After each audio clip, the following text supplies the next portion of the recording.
Du coup, pour commencer, donc, effectivement, j'ai créé Meraki, mais je vais vous en parler un peu plus tard. Donc, je m'appelle Barbara, enchantée. Je suis CEO et CPO de Meraki, qui est une EdTech dans le Product Management. Et je suis aussi donc, la Headmaster de la formation produit. Pour commencer, je vais vous parler un peu de mon parcours produit. Donc, c'est un peu ma vie, mon œuvre, mon produit. Je suis tombée dans le produit complètement par hasard, comme la plupart des product managers en France. J'ai travaillé chez voyagesncf.com, vous savez, là où vous prenez les petits billets de train. Voilà. Je travaillais sur le calendrier des prix. Donc, c'est quand vous cherchez le meilleur prix dans un mois. Voilà. Donc, j'étais product manager sur ce sujet pendant à peu près 4 ans. Et on a créé en fait le premier produit basé sur du machine learning et, attention gros mots, du big data. Mais c'était en 2012. Donc en 2012, c'était vraiment très nouveau. Personne ne savait exactement la puissance que ça pouvait avoir. Et on a commencé par ce qu'on appelle un petit POC. Donc c'est un Proof of Concept. C'est-à-dire qu'on ne sait pas encore ce que ça va donner. On se donne 6 mois pour tester. Et puisque ça a marché, on l'a industrialisé. Et c'est comme ça que je suis passée de chef de projet innovation à product owner, puis product manager, quand on a industrialisé dans le département produit. Ensuite, j'ai travaillé donc, chez Roger Voice. Je ne sais pas si certains d'entre vous connaissent Roger That. Roger Voice, c'est une application qui permet aux personnes sourdes de téléphoner grâce à l'intelligence artificielle. Donc en fait, c'est l'intelligence artificielle qui va permettre de transcrire en temps réel vos propos. Et la personne malentendante ou sourde, elle va lire ce que vous dites. On y reviendra aussi plus tard sur ce produit. Et à la suite de Roger Voice, j'ai eu la chance de travailler chez Shopify. Vous connaissez Shopify ? Voilà, donc je suis partie chez nos cousins les Canadiens, qui sont fort sympathiques et qui sont très bons en produits, parce qu'ils sont bien aidés par la Silicon Valley et toute l'éducation qu'il y a dans la Silicon Valley. Et donc j'étais Country Product Manager pour la France, puisque le Shopify en fait se lançait en France et donc il fallait adapter, localiser le produit de nos chers cousins canadiens à la culture française et aux lois françaises qui sont un peu différentes. Et après Shopify, donc j'ai lancé Meraki parce que en fait en allant aux États-Unis et au Canada, je me suis rendu compte que eux en fait ils tombaient pas dans le produit par hasard. Donc moi ça faisait déjà 7 ans que j'étais product manager. J'avais jamais eu aucune école, aucune formation. Et quand j'arrive à Shopify, on est entre 500 et 1000 PM. Donc c'est at scale.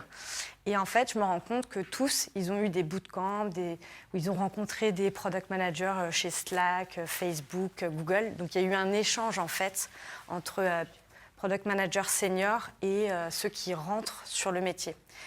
Et moi, je me suis dit, il y a 7 ans, j'aurais adoré avoir ça parce que j'ai fait beaucoup de conneries, en fait. Donc, j'ai tout appris sur le tas. Ce que je voudrais vous transmettre ce soir, avant l'apéro, c'est 3 choses. Il n'y a que 3 choses à retenir vraiment dans 1 heure. Si vous pouvez retenir que ça, je serais super heureuse. Donc, la première, c'est qu'on va voir ensemble les fondamentaux produits.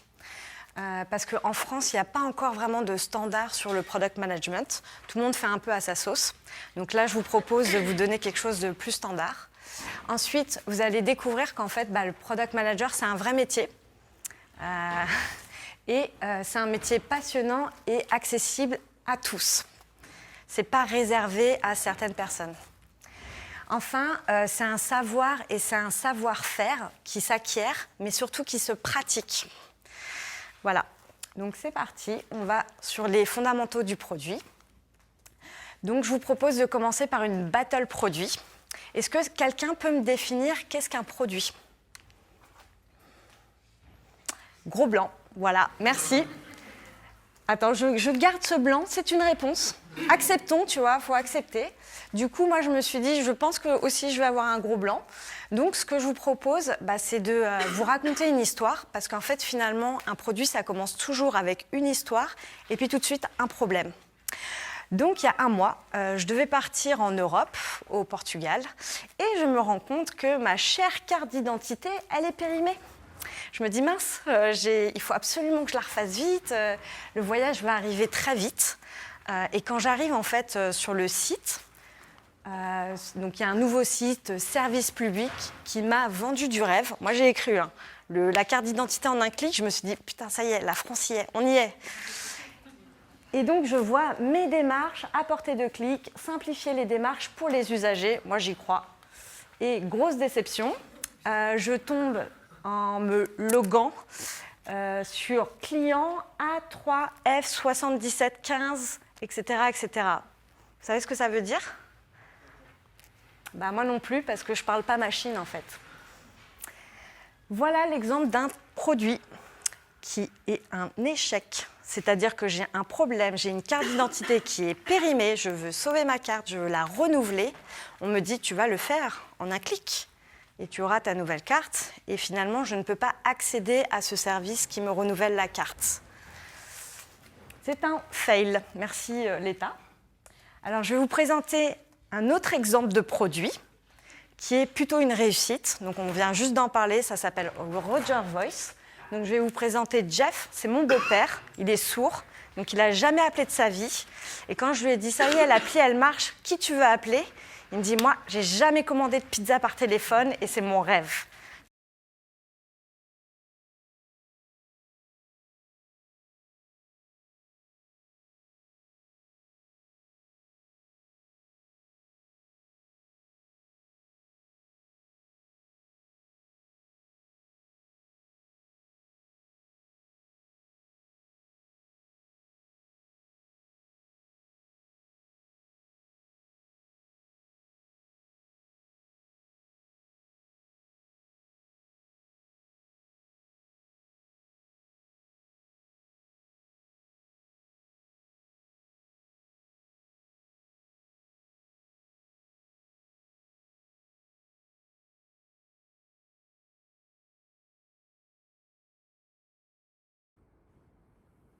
C'est un appel pour une personne sourde et malentendante. D'accord, c'est un appel pour sourds et malentendants. Alors, je vous écoute.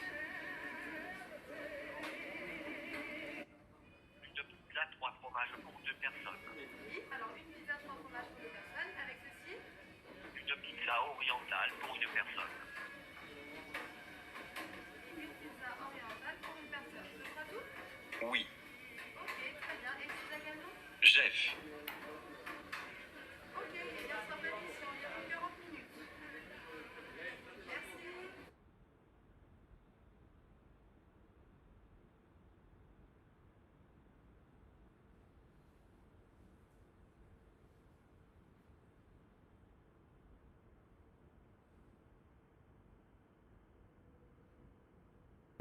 Du coup, ça, c'est juste pour vous montrer qu'un produit tech, ça peut changer la vie, vraiment littéralement, de gens. Donc, il y a mon beau-père, mais il y a ma mère aussi qui est sourde. Et du coup, à 60 ans, pour la première fois de sa vie, elle a téléphoné. Et donc, maintenant, aujourd'hui, elle est autonome. Elle peut appeler son médecin, ses copines, sans passer par sa fille. Et ça, c'est cool. Donc, si on doit un peu synthétiser, qu'est-ce qu'un bon produit ? Et je prends tu voulais ajouter quelque chose ?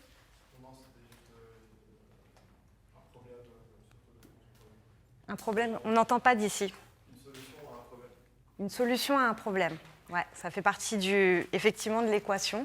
Donc en fait, si on peut établir une équation, qu'est-ce qu'un produit ? En fait, il va falloir prendre le client, prendre le marché. Est-ce que vous répondez, est-ce que vous résolvez quelque chose sur le marché ? Et la technologie. Est-ce que grâce à la technologie, vous arrivez à servir un client et un marché ? Tout le monde est OK sur cette définition ? Ouais, ça vous va ? Allez, on la garde. Du coup, si on va un peu plus loin, en fait, la secret sauce pour créer vraiment les bons produits, c'est d'adresser 4 risques. Donc, le premier, c'est ce qu'on appelle l'usabilité. C'est un peu moche comme nom. En fait, ça veut juste dire que ça soit utilisable par l'utilisateur ou le client. Donc, par exemple, Jeff, il est sourd. Si vous lui donnez WhatsApp ou un téléphone, il ne pourra pas passer un appel parce qu'il ne va pas entendre le son. Par contre, avec Roger Voice, c'est utilisable pour lui parce qu'en fait, il écrit et c'est comme un Siri, une voix qui va parler à sa place. Ensuite, il y a la faisabilité technologique. Il y a 5 ou 6 ans, Roger Voice, ce n'était pas possible techniquement de le faire. Pourquoi ? Parce que en fait, la précision de l'intelligence artificielle n'était pas assez poussée pour pouvoir transcrire le bon mot au bon moment en temps réel quand je parle. Donc imaginez, vous appelez votre médecin et votre médecin répond très bien, nous prenons le rendez-vous du 25 octobre à 17h. Et si toi, dans la conversation, il te manque le 25 octobre ou 17h, la conversation, elle n'a servi à rien. La suite, le troisième, c'est la viabilité du business. C'est-à-dire, quand vous créez un produit, si vous perdez plus d'argent, entre guillemets, que ce qui ne vous rapporte, c'est perdu.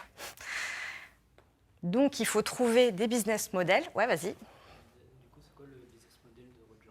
Du coup, merci pour la transition. Un exemple de business model sur Roger Voice, ça va être, il y a deux choses.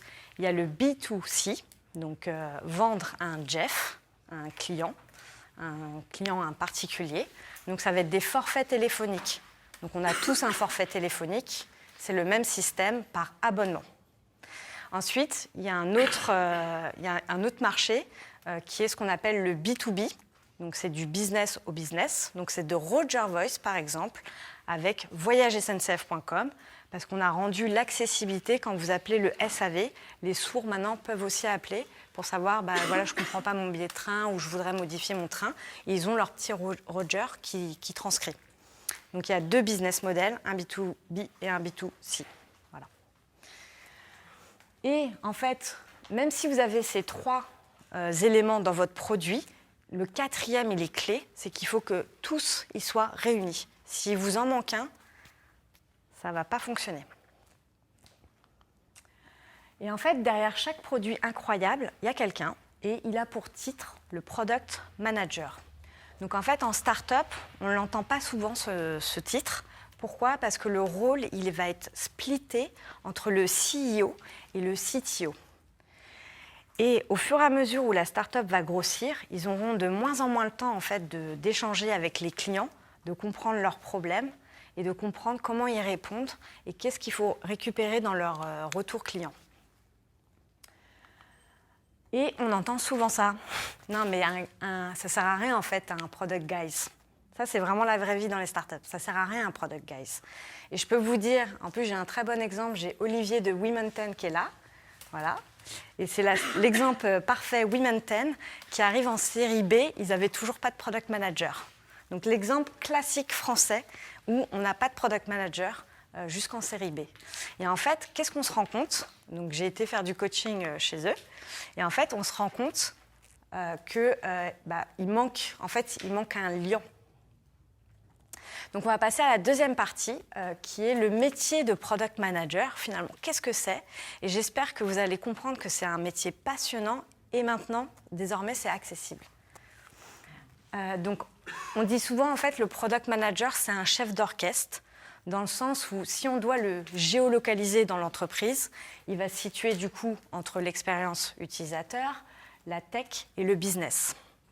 Et en fait, c'est un chef d'orchestre parce qu'il va coordonner entre les différents, ce qu'on appelle stakeholders, donc c'est parties prenantes. Et pourquoi c'est un chef d'orchestre ? Est-ce que vous avez déjà vu un chef d'orchestre qui va à la place jouer du tambour, jouer de la clarinette ? Non, le chef d'orchestre, en fait, il connaît exactement le rôle de chacun. Et son rôle, ça va être d'aligner les gens et de faire que le son, soit la musique, soit la plus harmonieuse possible. C'est pareil. Le product manager, en fait, il porte la voix du client, il comprend profondément c'est quoi le problème client, et en fait, il va faire que tout le monde fasse son job de manière harmonieuse, et que quand le client va avoir son expérience client, en fait, ça va être très fluide. On dit souvent c'est sans couture. Donc, en fait, qu'est-ce que garantit un product manager ? En fait, il doit garantir qu'on livre le bon produit à la bonne personne au bon moment.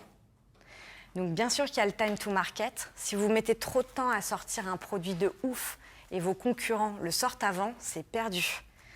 Si vous sortez un produit qui est canon, mais Madame Michu, qui est votre client, ne peut pas l'utiliser, désolé, ce n'est pas un bon produit. Donc ça, c'est beaucoup arrivé dans la Silicon Valley. Ils avaient des ingénieurs incroyables qui ont construit la NASA. Et puis quand vous le donnez quelqu'un lambda, un Américain lambda, mais il ne peut pas l'utiliser. Et ça, c'est des millions de dollars qui sont perdus parce qu'en fait, on s'est éclaté à faire un truc techniquement incroyable et on n'a pas pensé à mais comment l'utilisateur final il va pouvoir l'utiliser en fait. Donc, c'est vraiment le rôle du product manager et je casse un grand classique que j'ai à chaque fois. Non, le product manager ne manage pas forcément des gens, c'est sûr, mais il manage le produit. Donc, c'est manager l'écosystème pour créer le meilleur produit. Donc, c'est ce qu'on a vu, par exemple, dans plein de startups françaises et même américaines. C'est qu'en fait, quand il n'y a pas de product manager, ça se voit tout de suite parce qu'il y a des trous dans la raquette. Type, vous voyez là, ce qui m'est arrivé avec ma carte de crédit, ma carte d'identité, pardon, je ne l'ai toujours pas refaite en fait. Et donc, le product management, c'est vraiment un métier. Ça s'apprend. Et c'est vrai qu'à Paris, par rapport aux États-Unis, il y a un vrai décalage. Pourquoi ? Pour plusieurs raisons. Parce que, en fait, déjà, le product management, c'est une discipline qui est hyper récente. C'est arrivé avec le software. Ensuite, en France, en Europe, il n'y a pas d'école produit.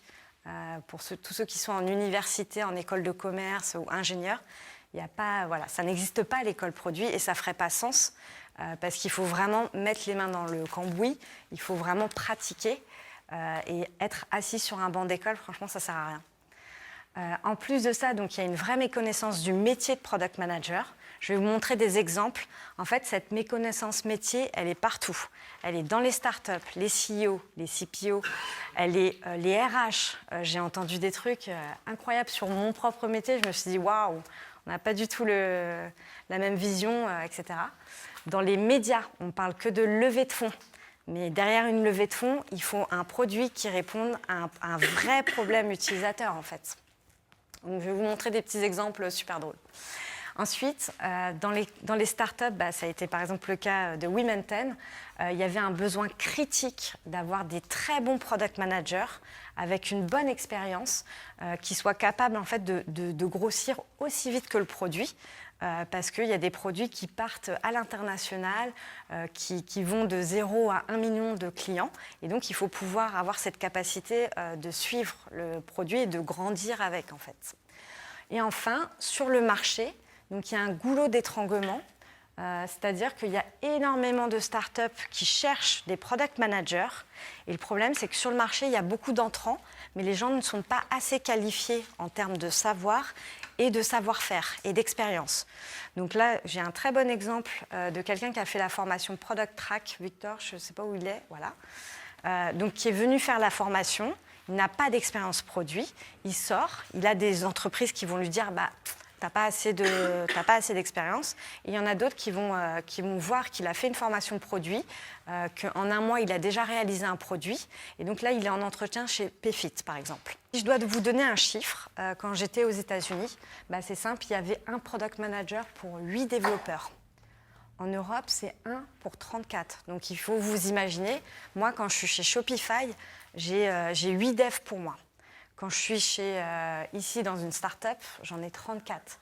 Donc vous comprenez que la pression de travail, elle n'est pas la même et que du coup, mon rôle devient encore plus critique et ça devient aussi critique pour l'entreprise. Ensuite, si on regarde dans la taille d'un grand groupe, c'est simple, Facebook, Google ou Shopify, il y a plus de 1000 PM. Vous prenez le plus grand groupe européen, il y en a 20. Il y a 20 PM. Enfin, vous voyez un peu ce décalage, et ça, c'est lié à toutes les raisons qu'on a vues précédemment. C'est lié au manque c'est la méconnaissance du métier, la méconnaissance que c'est un nouveau rôle, etc., etc. Et le meilleur pour la fin, je vous invite à faire le jeu des 7 erreurs. Donc ça, je la donne à mes participants en formation. Donc vous voyez quand même que c'est très sérieux, c'est les Échos. Donc c'est pas quand même c'est pas un journal. C'est un journal très sérieux. Il y a une annonce d'un cabinet de recrutement qui est très connu. Je n'ai pas mis le nom pour pas... Voilà. PAE. Donc, ils nous décrivent le product owner ou product manager comme la personne qui doit réaliser un projet. Est-ce que vous êtes d'accord avec ça ? Ouais. Hein ? Oui. Effectivement, il y a bien une différence entre product owner et product manager. Mais il faut vous imaginer qu'en fait, un product manager, il a forcément la compétence ou il a la compétence d'un product owner. Un product owner, c'est rattaché à la méthodologie de l'agilité, Scrum. Donc son rôle, son unique rôle, c'est qu'il est responsable de ce qu'on appelle un backlog produit.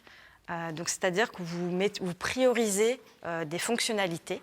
Et le rôle du product owner, c'est vraiment sa tâche, c'est de dire, tiens, la prochaine fonctionnalité qui doit partir, donc le bon produit à la bonne personne au bon moment, c'est décider quelle fonctionnalité on va rajouter à notre produit pour que ça résolve le problème de notre utilisateur.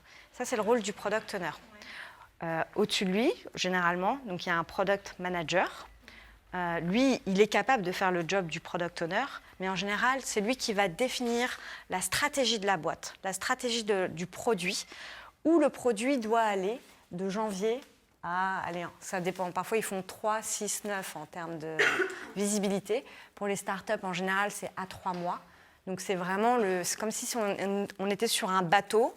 Je prends une carte au trésor et je vous dis, les gars, on va partir de tel port et on va aller là. Ça, c'est vraiment le rôle du product manager qui, lui, porte la stratégie produit.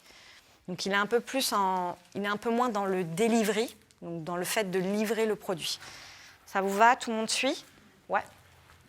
Juste par rapport à la slide précédente, après, je suis peut-être pointilleux, mais je crois lire, en fait, dans la ligne du dessus, le product owner garantit la réalisation d'un projet. Et du coup, s'il garantit la réalisation, c'est pas tout à fait la même chose qu'il réalise le projet. Un product owner, à ton avis, il réalise un projet? Non, là, il y a marqué, il garantit la réalisation. Et tu penses que... Ouais, et tu penses que c'est juste comme définition? Ah bah, c'est une définition, je ne sais pas si elle est juste, mais c'est pas tout à fait la même chose. Bah, on va voir pourquoi elle n'est pas bonne. Un projet, qu'est-ce que c'est? Un projet, c'est un plan qui comporte... J'ai pris Wikipédia. Un projet, c'est un plan qui comporte une série d'activités ayant un résultat défini. C'est-à-dire qu'il y a un input, on a une date de début et une date de fin. Par exemple, on fait le projet, je ne sais pas, de lancement de je ne sais pas quoi pour Noël. Il y a une date de début, ça commence le 4 décembre et ça finira le 15 décembre.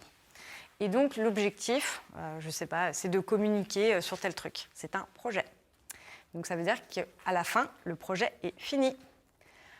Un produit, c'est quelque chose, c'est le résultat d'une activité. Donc c'est déjà un output et pas un input. Et ensuite, il n'y a pas de date de début ou de fin. Je ne sais pas si vous avez, si vous regardez les produits que vous utilisez tous les jours, Uber ou d'autres, il n'y a pas de, en fait, tous les jours, ils vont améliorer le produit. Mais le 15 décembre, il y aura toujours un Uber, il y aura toujours un Google Search, il y aura toujours un Facebook. Et donc l'idée, en fait, vous voyez bien que par rapport au temps, c'est en continu. On ajoute ce qu'on appelle des incréments, donc des nouvelles features en continu. Donc garantir un projet, c'est pas le rôle d'un... Garantir la réalisation d'un projet, ce n'est pas le rôle d'un product owner. Un product owner, il est le responsable du backlog, de prioriser, de dire que cette fonctionnalité A, c'est exactement ce que Jeff attend, par exemple, sur Roger Voice. C'est pas la même chose. Ensuite, on inverse, en fait, le fameux triangle, vous en avez tous entendu parler, je pense, le fameux triangle coût, délai et périmètre. Donc, dans un projet, typiquement, ce qui va être fixe, ça va être le périmètre. Un projet qui doit aller du 4 décembre au 15 décembre, on a prévu de faire, je ne sais pas, 40 tâches et ça doit sortir.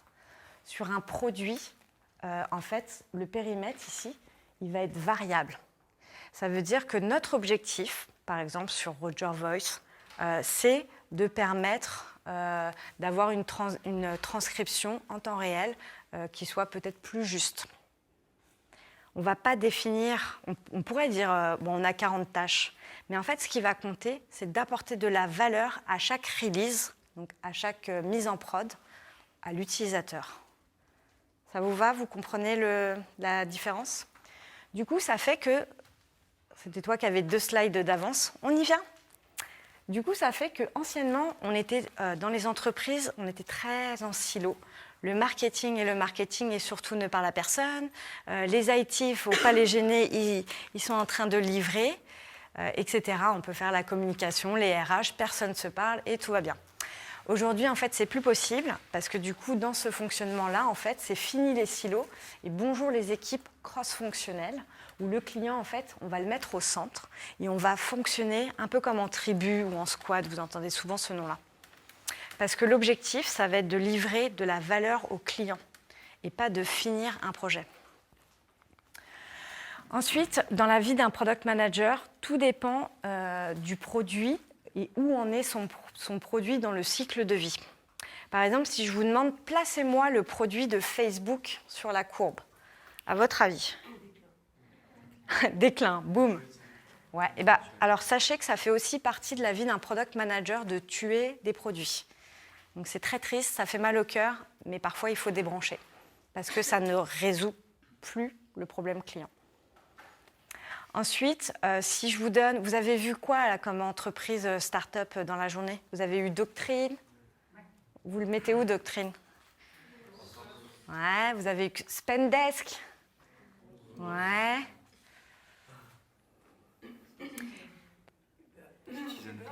Citizen, ils sont où? Intro, ouais, exactement. Et Meraki aussi, on est en intro, par exemple. Et donc, du coup, le rôle ne va pas du tout être le même, vous le comprenez très bien. C'est comme si le produit, c'était un être humain, et on l'a de bébé jusqu'à sa vieillesse. Donc, on ne va pas du tout gérer un produit, on ne va pas gérer un ado comme on gère une personne âgée ou un bébé. Du coup, dans les structures aussi, du coup, ça va souvent avec la structure de l'entreprise. C'est-à-dire que quand vous êtes en intro, c'est plutôt, ça va devenir une start-up. Quand vous êtes en gros, ça va être surtout les scale-up. Et quand vous êtes à partir de maturité déclin, c'est les grandes entreprises. Donc, on va passer à la méthodologie. Comment créer un produit que les utilisateurs, ils adorent? Alors, c'est très simple. Vous devez retenir 2 phases. Quand on construit un produit, il y a toujours 2 phases. La première phase, c'est ce qu'on appelle le discovery. C'est je vais aller chercher, je vais explorer quels sont les problèmes de mes utilisateurs. Souvent, on parle de points de douleur. Qu'est-ce qui fait mal là, quand on a telle expérience produit ou quelle action je ne peux pas faire parce qu'il me manque quelque chose pour atteindre mon but. Et on a la deuxième phase qu'on appelle la phase de delivery. Donc là, c'est au moment où vraiment on va livrer le produit. Dans ces 2 phases, en fait, j'ai réparti 3 étapes qui sont toujours indispensables. Donc je vous fais vraiment la version niveau mère. Vous n'avez besoin d'aucune connaissance pour rentrer sur ce sujet. Donc il y a 3 étapes. C'est 1, comprendre le problème. Donc par exemple, Roger Voice, c'est quoi le problème? Une personne sourde ne peut pas téléphoner. Alors, comprendre le problème, ça veut dire savoir est-ce que c'est un vrai problème? Parce que parfois, on dit oui, ça c'est gênant, mais est-ce que vraiment c'est un vrai problème? Donc, il va falloir aller creuser pour vérifier que c'est un vrai problème. Ensuite, on va identifier l'opportunité. Comment on va pouvoir résoudre cette opportunité? Et enfin, on va exécuter. Donc, lancer sur le marché un vrai produit ou un prototype. Donc, comprendre le problème, il ne va pas falloir tomber. Alors, je vous ai mis des takeaways, quelque chose de très actionnable et un exemple. Pour comprendre le problème, en fait, il ne faut pas tomber dans l'erreur classique de la solution, qui va être souvent, par exemple, si on avait demandé à Henry Ford, les gens à l'époque, qu'est-ce qu'ils voulaient? Le problème, c'était qu'ils voulaient aller plus rapidement d'un point A à un point B. Et donc, si vous demandez au client de l'époque, il vous aurait dit « mettez-moi plus de... » mettez-moi plus de chevaux, puisqu'il n'y a que ça que je connais. Sauf que le problème, c'est bien d'aller plus vite d'un point A à un point B. Et donc, si on met plusieurs solutions à côté, la voiture, a priori, ça va être plus rapide qu'un cheval. Pareil pour Steve Jobs, quand il demandait aux utilisateurs qu'est-ce que vous voulez, les utilisateurs étaient incapables en fait, de décrire on voudrait un iPad. Incapable. Donc, en fait, qu'est-ce qu'ils faisaient? Ils créaient les produits. Et là, les gens, en fait, ils voyaient le « ah moment ». Ah, c'est exactement ça, ce dont j'avais besoin, un truc hyper intuitif, ou même mon enfant peut l'utiliser, etc. Donc en fait, le takeaway, c'est que vos utilisateurs ne vous donneront jamais la solution. Et c'est formidable, parce qu'en général, c'est la catastrophe s'ils vous la donnent. Donc votre rôle à vous, ça va être vraiment de creuser, de comprendre, mais c'est quoi au fond leur problème. Leur problème, c'est d'aller plus vite d'un point A à un point B. Leur problème, c'est de pouvoir passer un coup de fil, de prendre un rendez-vous avec un médecin, tout seul, en toute autonomie, sans demander à quelqu'un d'autre. Donc, ce qu'on appelle souvent dans le produit, on dit souvent en fait « fall in love with the problem, not the solution ». Pourquoi ? Parce que comme vous l'avez vu sur le cycle de vie du produit, un produit, ça peut mourir en fait. Et c'est pas grave. En fait, ce qui compte, c'est le problème et comment vous allez adresser ce problème. Ensuite, il va falloir vérifier que c'est un vrai problème et que c'est actionnable. Donc, comment on sait que c'est un vrai problème à votre avis ? En faisant des interviews. En faisant des interviews, ouais, pourquoi pas, des tests. Mais comment vous savez que c'est un vrai problème ? Que pour une personne sourde, ne pas téléphoner, c'est un vrai problème. Parce que bon, finalement, il y a les enfants, ils vont appeler. La taille de marché, c'est ce qui te dit que c'est un vrai problème ? S'il y a beaucoup de personnes qui rencontrent ce problème, c'est ce qu'on appelle en fait les points de douleur. Donc par exemple, dans le monde, il y a 70 millions de sourds qui ne peuvent pas téléphoner. Ah ouais, là c'est un vrai problème. C'est pas que Jeff en fait. Ok. Si je vous prends les product managers, l'éducation, est-ce que c'est un problème d'éduquer des product managers ?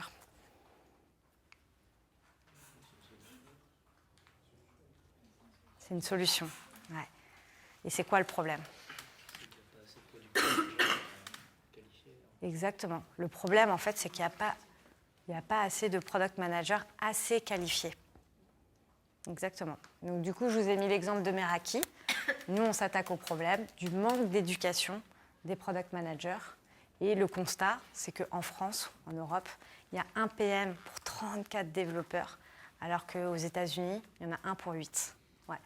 Il y a des certifications qui existent. Qu'est-ce que tu penses de ça ? C'est juste des validations Ma question d'acquis. préférée, merci. Des validations d'acquis pour La certification. Est-ce que tu sais comment ça se passe, la certification d'un product owner ?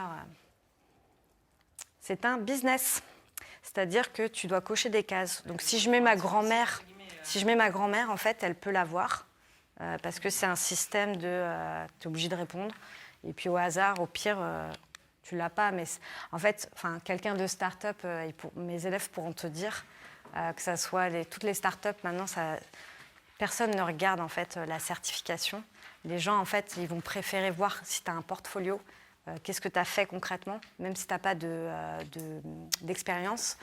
Nous, c'est ce qu'on fait donc, dans les formations. On en parle souvent avec mes élèves. Si je dois prendre quelqu'un chez Meraki, et ça s'est vraiment passé. J'ai quelqu'un qui me dit j'ai ma certif, mais sinon j'ai pas fait de produit. J'ai quelqu'un qui me dit pendant 1 an j'ai testé un truc sur Instagram, ça a marché, puis Instagram a sorti la feature, du coup ça a tué ma boîte, je le prends. Parce qu'il a répondu à un moment donné à un problème utilisateur, il a réussi à créer son propre produit. Tu vois, c'est pas la même chose que d'aller dans un centre d'examen, remplir un QCM. Pour moi, ça n'a pas de valeur. Le portfolio en a. Identifier et valider donc l'opportunité. Donc on a tous compris, ouais, c'est vrai, il y a un vrai problème là. On peut le chiffrer, on peut le mesurer.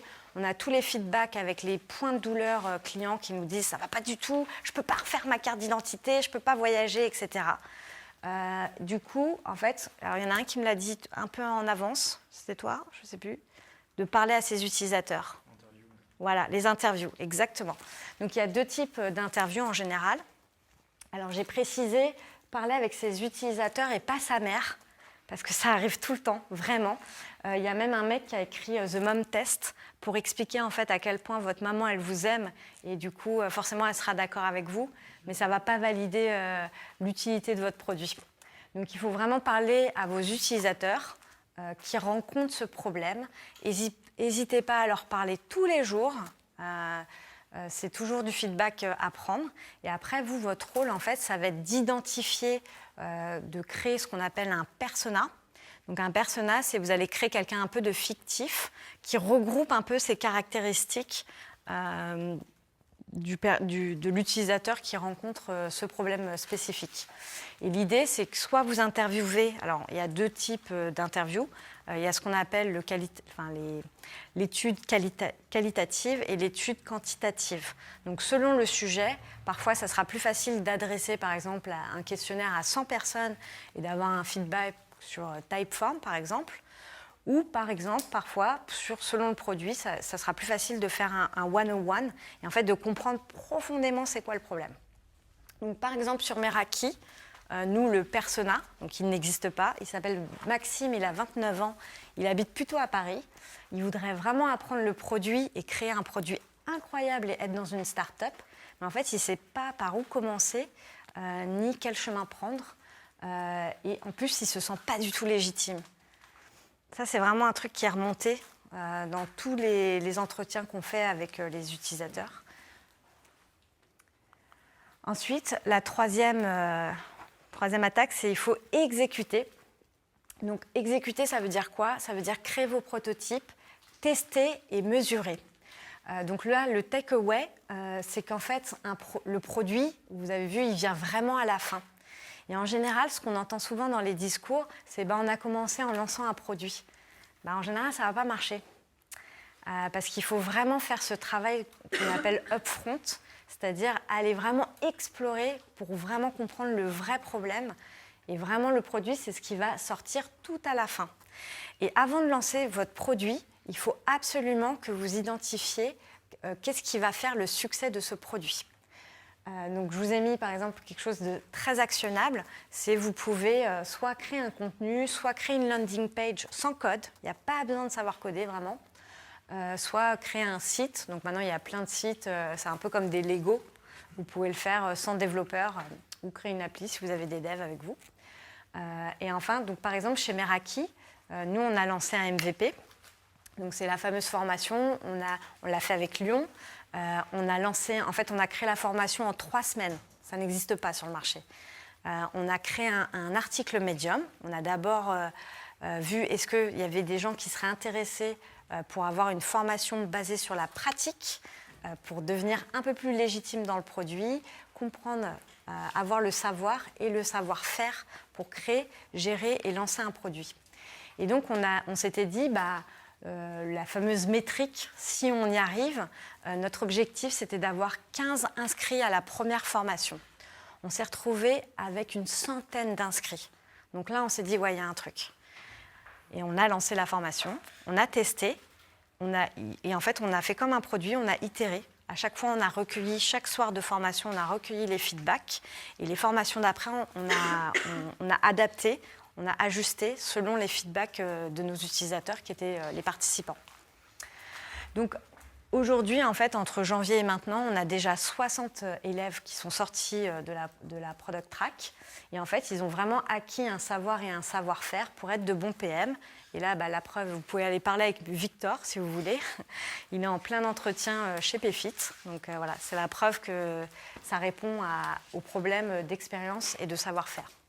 Donc, je vous ai pris aussi un autre produit, Typeform. Je pense que vous voyez ce que c'est. Ouais, vous l'utilisez souvent. Donc voilà, par exemple, Typeform, ils nous partagent leur playbook. Est-ce que vous retrouvez des choses dont je vous ai parlé?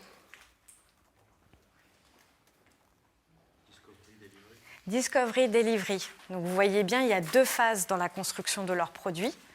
C'est d'un côté, on va aller explorer. Et là, ils nous mettent en fait tous les outils qu'ils vont utiliser pour identifier les opportunités, comprendre le problème. Donc, ils utilisent des design sprints, de la recherche marché, ils créent une vision produit, etc. Je ne rentre pas trop dans la technique aujourd'hui. Et pour le delivery, ils vont faire ce qu'on appelle des story mapping, du story backlog, les 3 amigos, etc. Ils vont utiliser d'autres outils. Et donc, vous voyez en fait qu'au début, c'est le fameux, ça commence par un skate, parce que ça permet de se déplacer, et ils vont du MVP au produit plus complet. Ça vous parle? Vous connaissez déjà ce schéma? Ouais. Du coup, pour finir, je vais vous parler de la fameuse métrique. Alors souvent, on entend la data, oui, mais c'est pour les data analystes. Pas du tout, c'est faux. Le product manager, c'est la première chose qu'il va faire le matin. c'est aller regarder ces données, comment les utilisateurs ont utilisé le produit. Et il y a une donnée que le product manager a toujours en tête, ça s'appelle la rétention. Vous savez ce que c'est? Non? Ouais, vas-y. L'utilisateur, il vient souvent et que tu le gardes. Ils reviennent, exactement. Ouais, c'est ça. Tu le retires. Dis-le plus fort parce que je pense que tout le monde t'a pas entendu. Ça va être la rétention comme dans les boîtes, les produits, c'est le fait de conserver sa valeur première, qui est soit l'humain, soit l'utilisateur, le client, etc. Et qui reviennent chaque C'est jour. qu'ils reviennent à chaque fois. Exactement. Voilà.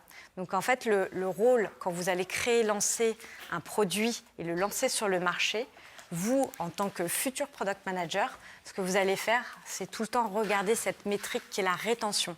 C'est comme si vous connaissez le fameux tonneau où il faut verser de l'eau. S'il y a des trous, c'est que votre produit n'est pas bon. Ça veut dire qu'il ne garde pas ça garde pas vos utilisateurs, il ne répond pas à leurs problèmes, certainement. Ensuite, il y a plusieurs choses, il y a plusieurs variables à prendre en compte. Par exemple, à votre avis, quelle métrique ils regardent chez Facebook? Le temps passé, pourquoi? Parce que c'est quoi comme business? C'est de la pub, exactement. À votre avis, chez Roger Voice, qu'est-ce qu'ils regardent? Est-ce qu'ils regardent le temps passé? Ah non. Alors, un à la fois, parce que vous êtes juste 100. Comment? Le nombre d'appels, exactement. Et un peu la durée de l'appel. Donc, juste pour vous donner un exemple, quelqu'un d'entendant, en moyenne par jour, il passe 5 appels. Une personne sourde, elle passe en moyenne 1 à 2 appels dans un mois.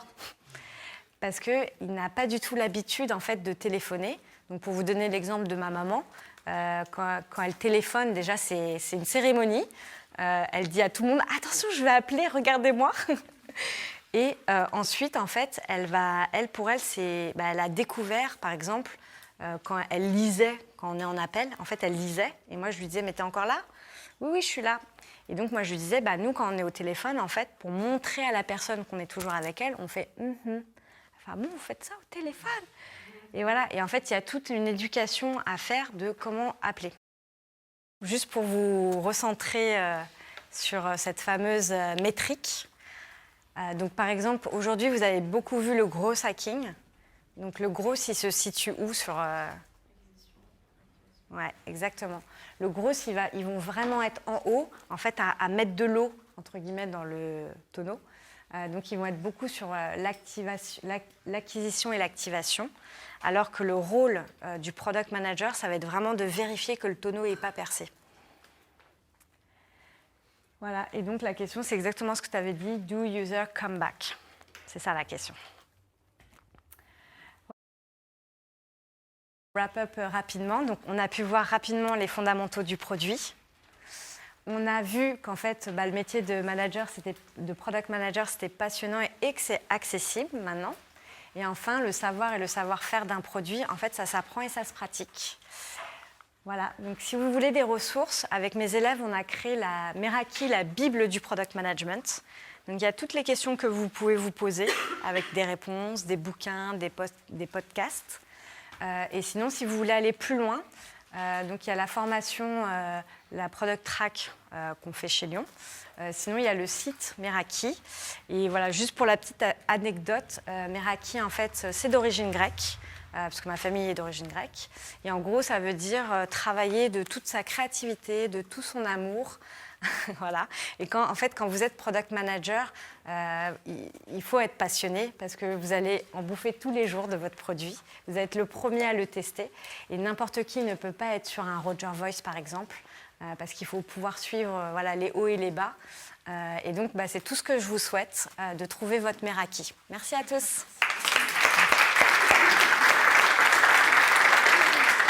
Il est 6 heures, je prends toutes les questions. Allez, levez la main par contre. Ouais, vous êtes. Ouais, vas-y. Tout à l'heure, on parlait du portfolio du product manager, ça ressemble à quoi? Du quoi?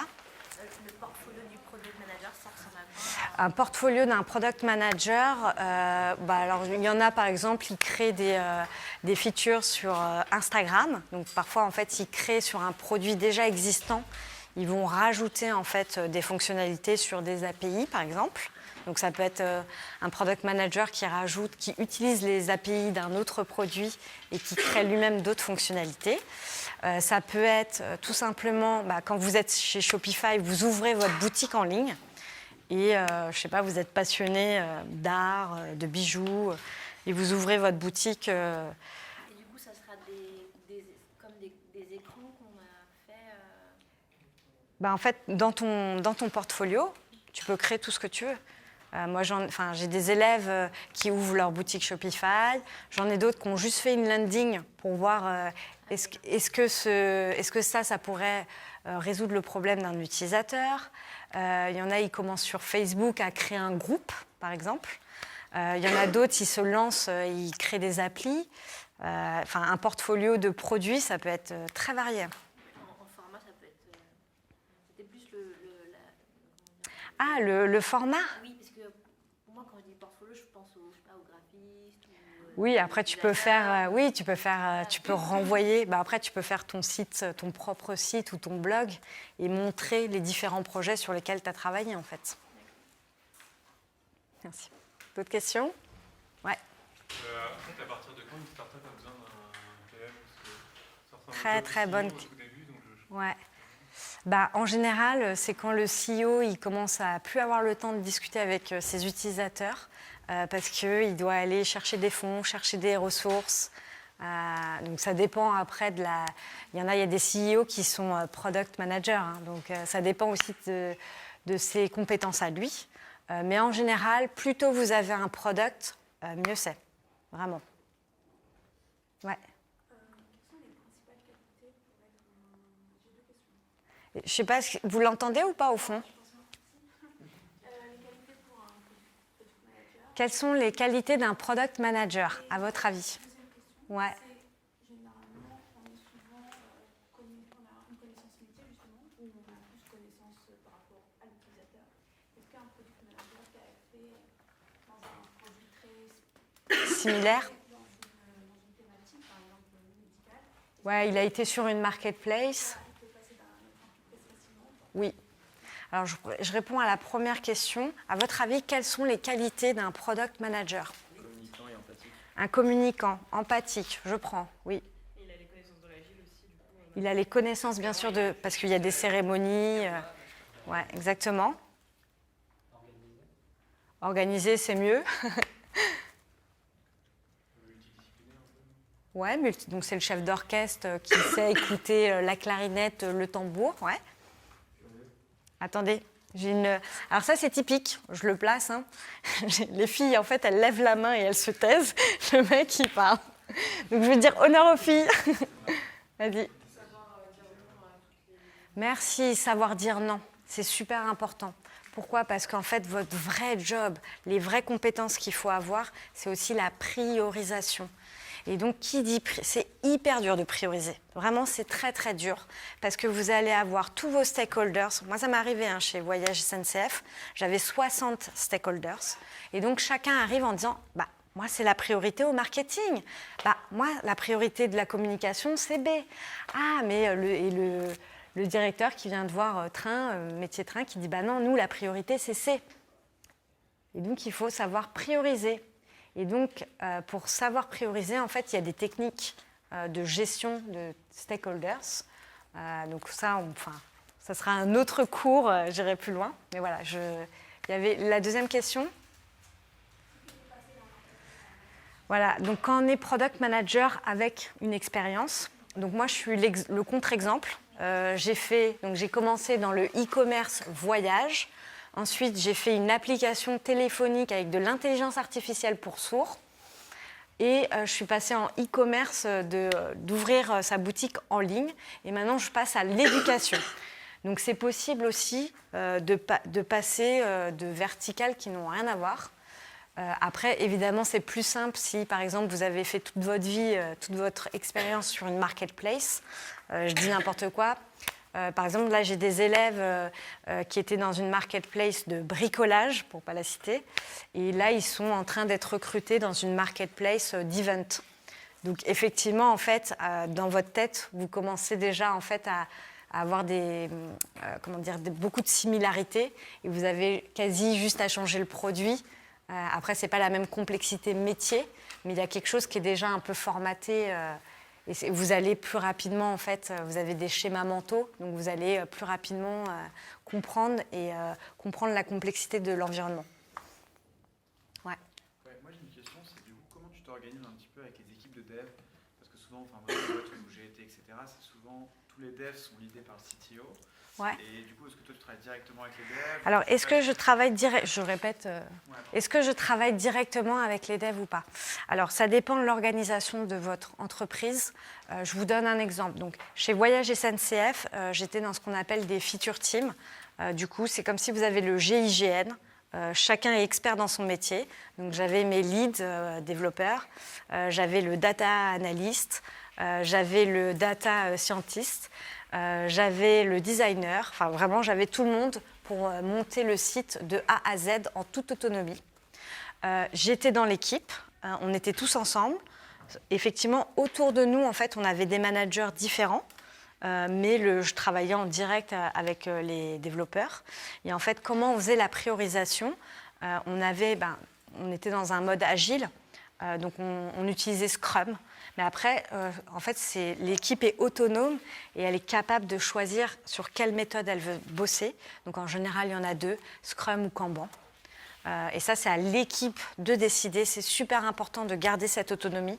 Parce que si vous leur retirez ça, c'est hyper, infantilisant, pour pas dire plus. Voilà. Ouais.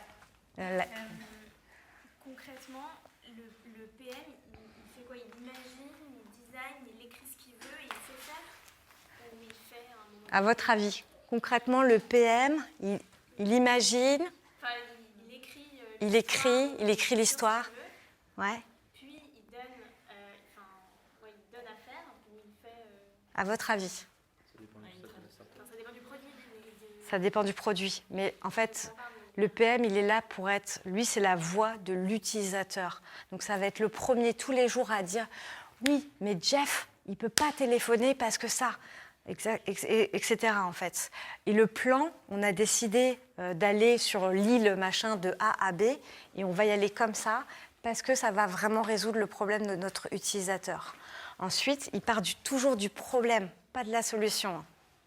Le problème, c'est ça. On va aller tester, je ne sais pas, avec des landings, on va faire des interviews avec des clients. On va comprendre en fait qu'est-ce qui est le mieux adapté pour résoudre ce problème.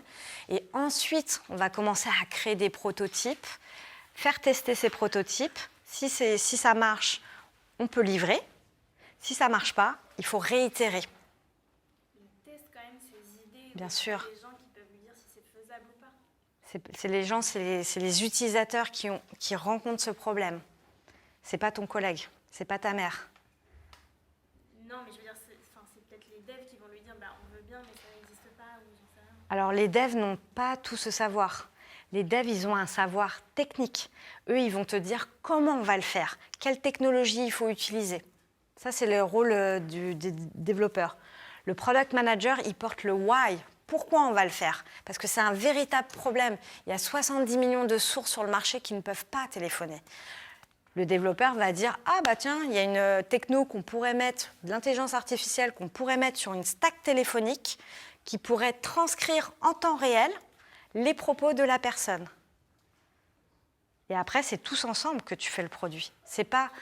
Le product manager, on a oublié dans les qualités, c'est l'ego. Le product manager, il prend son ego, il le met dehors. L'ego n'a pas trop sa place. Le rôle du product manager, ça va être de créer le meilleur produit pour l'utilisateur et que ça soit livré au bon moment.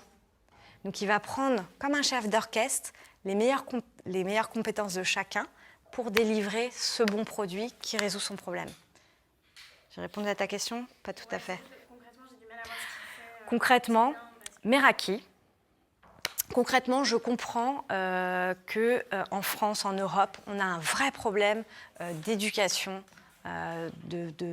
d'expérimentation pour devenir product manager.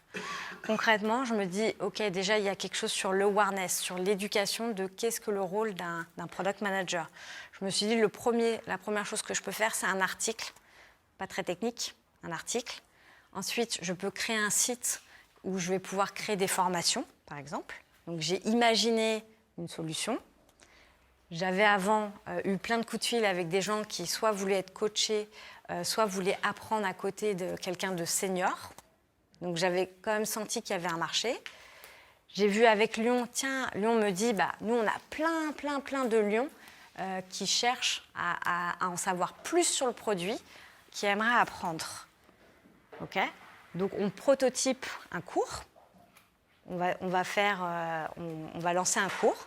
Donc, on a décidé de faire ce qu'on appelle un design sprint. Donc, par exemple, dans ce cours, tu vas apprendre à trouver des problèmes, aller voir les utilisateurs pour vérifier est-ce que c'est vraiment un problème, apprendre l'agilité, apprendre à maqueter, donc avec un crayon papier, tu maquettes, tu commences à tester des solutions, tu retournes voir tes utilisateurs, est-ce que ça répondra à votre problème ? Oui, non, on va dire oui. Ensuite, tu vas voir ton designer, tu lui dis voilà, j'ai pensé à ça parce que le problème de Madame Michu, c'est ça. Donc, le designer va te dire ah, alors tu peux lui créer telle expérience, et que tu peux créer un site, tu peux faire tel parcours utilisateur. Ensuite, tu vas voir tes développeurs, tu leur dis voilà, le problème de Madame Michu, c'est ça. Voilà ce qu'elle remonte comme douleur client. On a pensé à plusieurs pistes et on s'est dit que c'était celle-là. Il fallait aller de A à B. C'est ça qui allait résoudre son problème. Le développeur va te dire tiens, ça tombe bien, il y a telle techno, on pourrait faire ça avec telle techno pour aller plus vite ou pour répondre en termes de qualité de produit.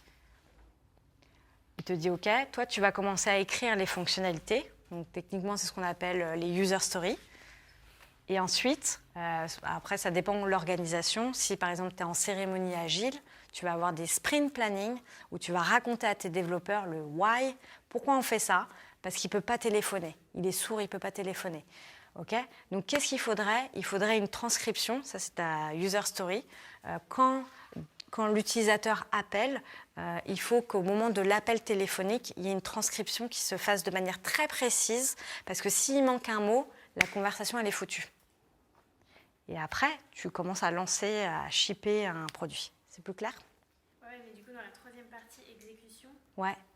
Véritablement, il est là pour briefer les exécutants. Pas exact. Alors, ouais, en fait, tu interagis. Alors, mes équipes de développeurs, c'est des gens brillants, qui sont ingénieurs, qui ont un bac +5. Ils ne m'ont pas attendu pour créer des choses. Donc, tu es vraiment comment dire, tu es comme dans un chef d'orchestre, quoi. Tu n'es pas là pour lui dire c'est ça qu'il faut faire et c'est comme ça. C'est vraiment un vrai échange où lui va te dire voilà, avec la techno A, tu vas être limité par ça. La techno B, c'est mieux sur ça, mais par contre, tu vas peut-être pas avoir ça. Et après, tous les deux, vous allez décider, OK, alors pour résoudre là maintenant le problème de mon utilisateur, on va peut-être prendre la A.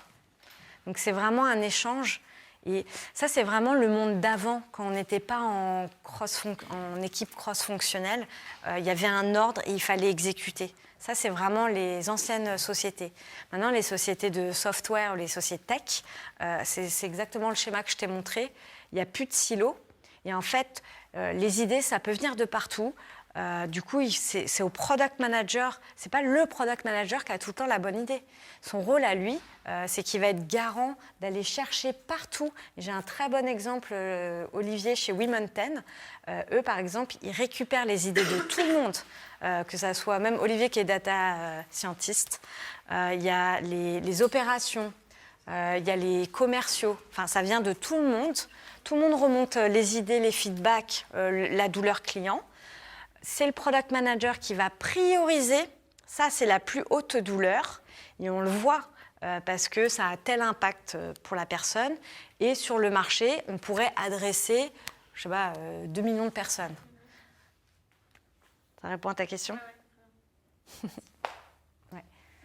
Du coup, tes interviews et tes tests, tu les fais sans le designer ?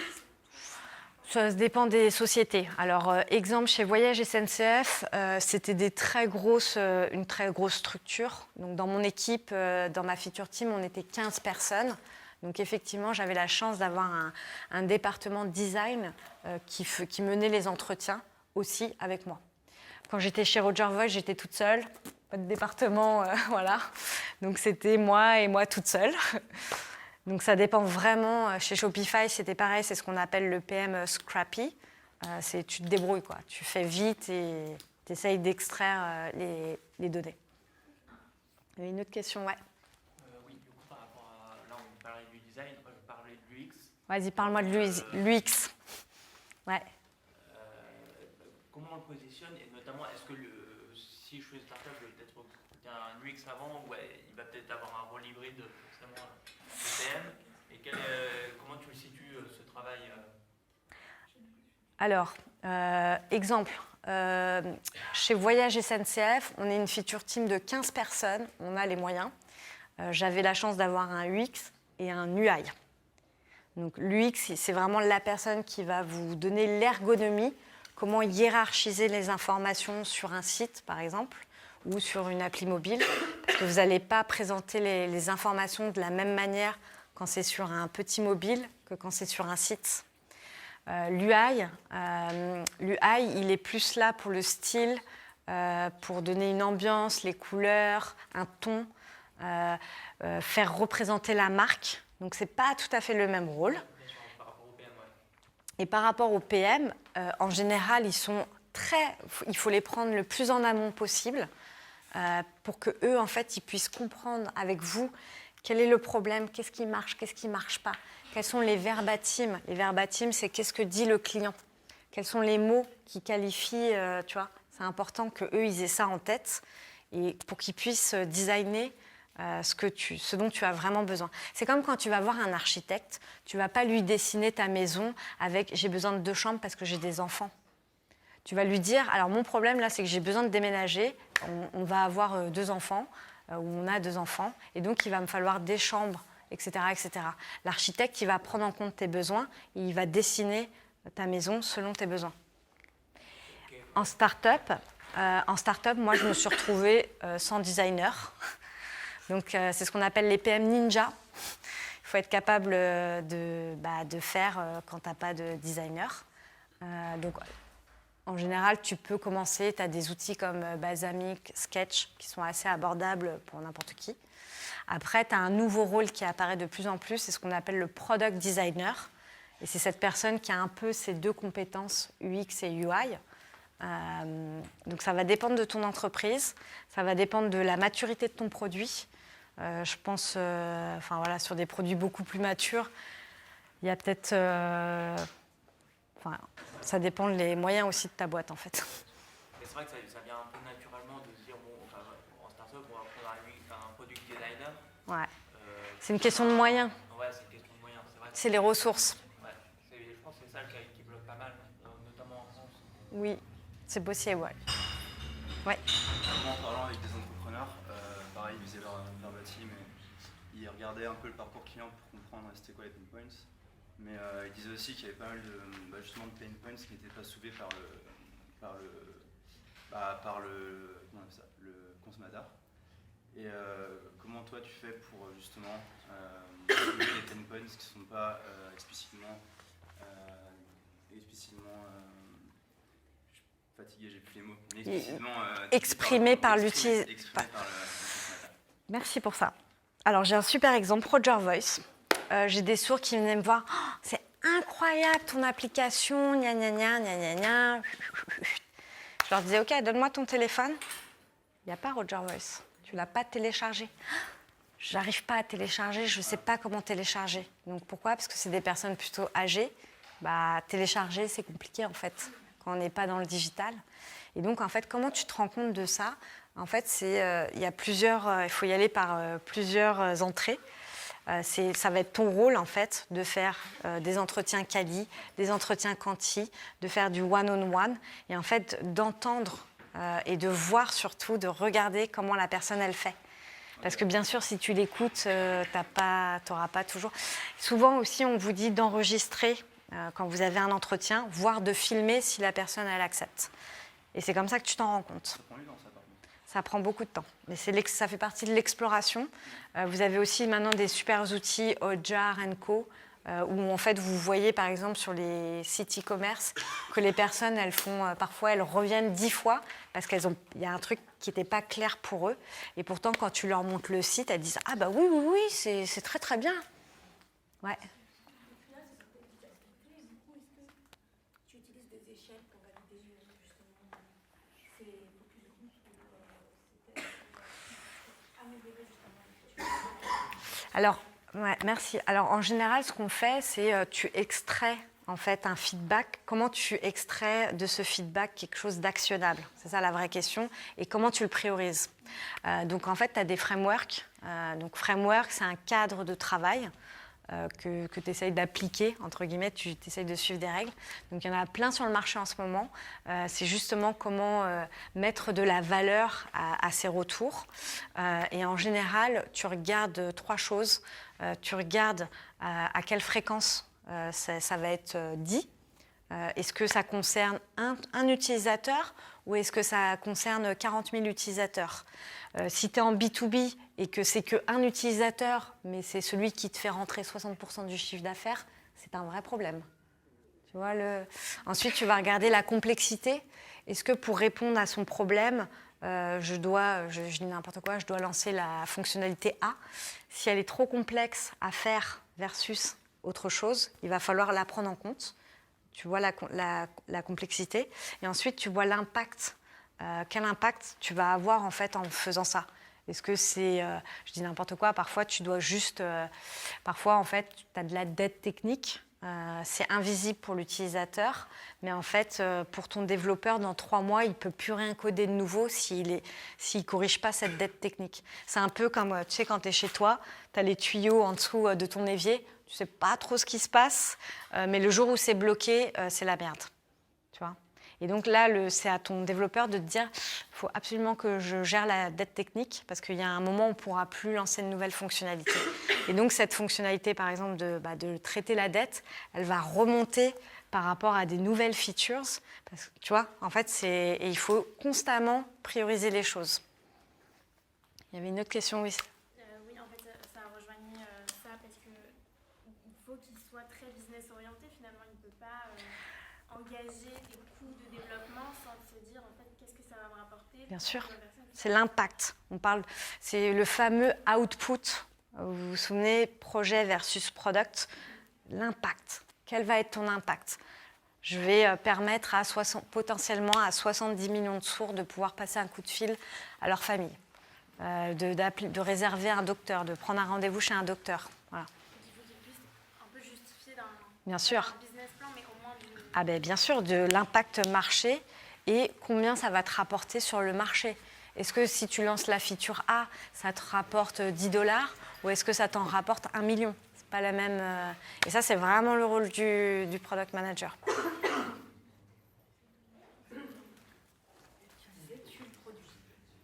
Ça arrive de tuer le produit, c'est trop dur. Allez, je vous raconte une histoire. Mon premier projet que j'adorais, c'était génial. C'était en 2012. Je ne sais pas si vous vous souvenez, il y avait un peu une crise économique. C'était le reste des subprimes &co. Et du coup, les Français, pour voyager, ils regardaient vraiment leur portefeuille. Et donc, on s'est dit, habituellement, quand tu voyages, tu vas rentrer ce qu'on appelle l'OD, l'origine-destination. Donc, je pars de Paris et je veux aller en vacances à Marseille. Et là, on s'est dit, putain, il y a un vrai truc en ce moment sur le marché, c'est le budget. C'est-à-dire que les gens, ils voulaient avant tout savoir, j'ai 100 € pour ce week-end, qu'est-ce qu'on peut faire?